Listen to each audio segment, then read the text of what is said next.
Today's Toy Spot, we're having a look at the DC Collectibles, DC Comics Super Villains Crime Syndicate Deathstorm.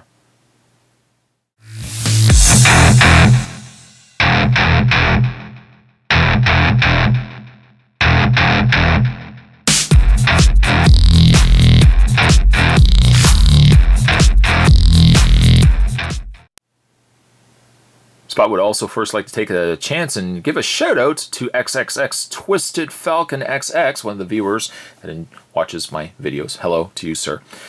This is a new line of figures Spot just picked up. I also picked up the, what did we also have a look at? We also had a look at the Bizarro, of course. This is the Deathstorm. On the side of the package, a picture of the figure sculpted by Gentle Giant Studios. Approximately 6.75 inches tall. And on the back, it says, "From their Earth to ours comes the sinister crime syndicate as seen in the pages of Forever Evil. Deathstorm wreaks havoc and no one can stand in his way, not even Firestorm." Also be on the lookout at other figures. There's Deathstorm Power Ring. There's Ultraman, Superwoman, Johnny Quick, Atomica, and Owlman.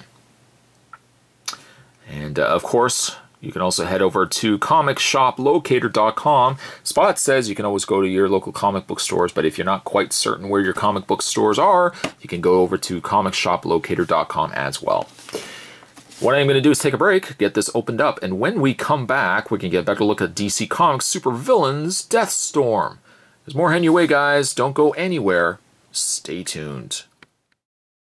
As with Bizarro, Deathstorm unfortunately doesn't come with any sort of display stand. What you see is what you get. He doesn't come with any accessories either. It's not to say that he would necessarily be able to hold his accessories, as that Deathstorm has closed fists.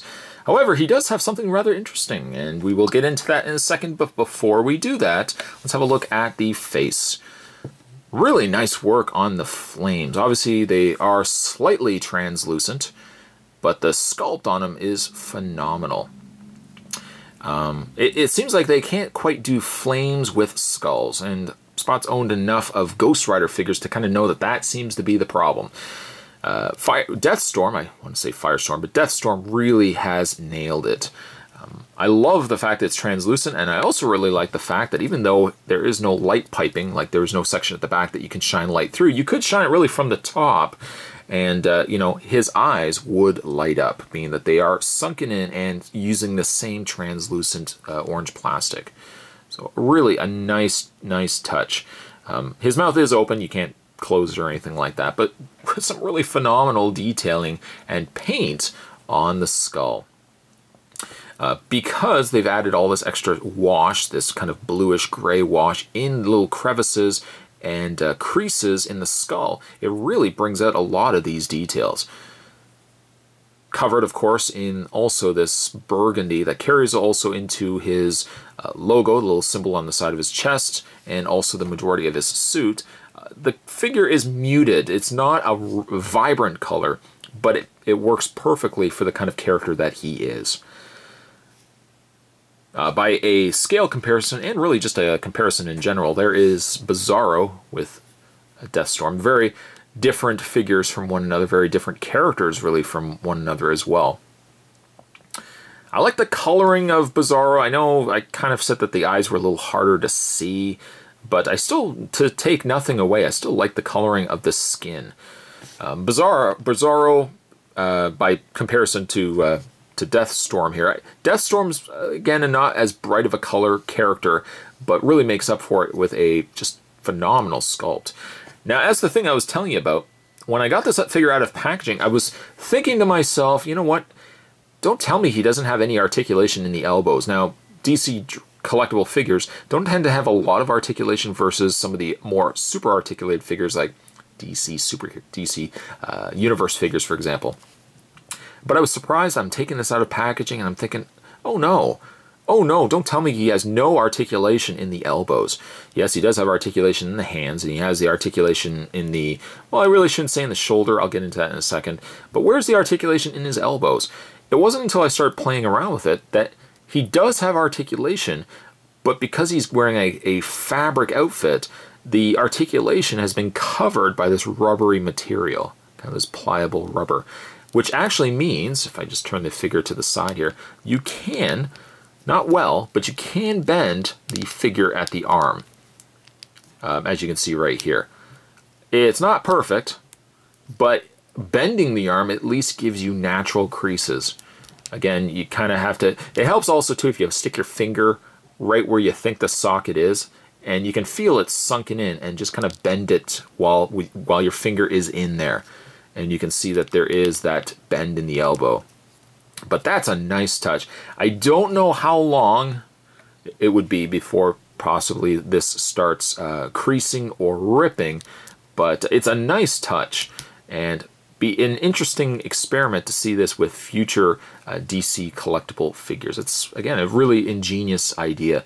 I think the trade-off, though, is it doesn't seem like, while you can rotate the arms, it doesn't look like you can really rotate at the upper bicep area, just because this rubber piece is affixed to the shoulders. You can still rotate the arms back and forth. You can still move the arms out. And as mentioned already, you can swivel and slightly bend at the hands. As for the head articulation, he does have a ball joint, though you can move it back and forth, you can pivot it, but you can't move it really further back, because this section right here kind of butts against the neck and prevents you from moving the head further back. When you get to the torso, it does have the torso crunch right here. So it's still very similar to what you would get with the DC Superheroes, DC Universe figures.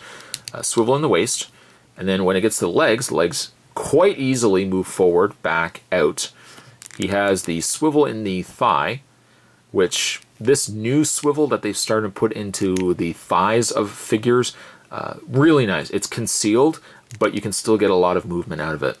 He does have a double bend at the knee, and a swivel and bend at the foot. How this figure could certainly be improved if he had only had a display stand, something that you could have had him, you could have had him in air, you could kind of have him in air pose. Would have been a really nice touch, but certainly as it goes for these figures, unfortunately a lot of times they're just bare bones. I like the inclusion of the bend in the elbows. Concealing the joint is such a smart, clever idea. Whether they're going to do that with a lot of other fabric costumed superheroes where like their sleeve is fabric, that again, time will tell. But in the time being though, I'm really loving this figure. In fact, it could very well be my favorite of the two. For that reason, I'm going to give Deathstorm I'm going to give him a 9. I'm going to give him a solid 9. Today's toy spot, we're having a look at the DC Collectibles, DC Supervillains. I believe this was the Crime Syndicate. We're having a look today at Deathstorm. Stay tuned, guys. Spot's going to have more toy spots heading your way. Thanks for watching, as you always do. I'll see you guys next time.